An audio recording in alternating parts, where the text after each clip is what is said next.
নমস্কার। তো আসসালামু আলাইকুম বন্ধুরা, আমি মোহাম্মদ তারিক হোসেন। সবার কাছে আমি একটা খুব জরুরি কথা বলতে চাই। আমরা আজকে ডেট দিয়েছিলাম যে ঈদের পরাদিন সময় বৈকাল 2টোর সময় আমরা ধুলিয়ান পার্কে আসছি।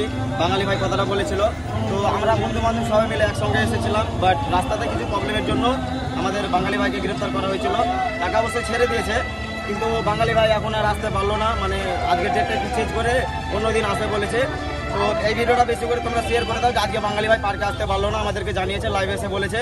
তো সবার কাছে একটাই অনুরোধ, ক্ষমা করে দিও বাঙালি ভাইকে। এর জন্য আমি বললাম বাঙালি ভাইয়ের হয়ে কিছু প্রবলেমের জন্য কিছু প্রবলেমের জন্য দুঃখিত হয়েছে, ওই কারণে আমরা ভিডিওটা করছি।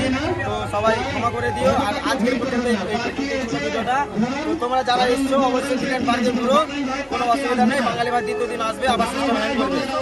আমরা সবাই আসবো বন্ধু, কিন্তু এখন ক্ষমা চাইছি তোমাদের কাছ থেকে, আমরা ঢুকতে পারলাম না পার্কে।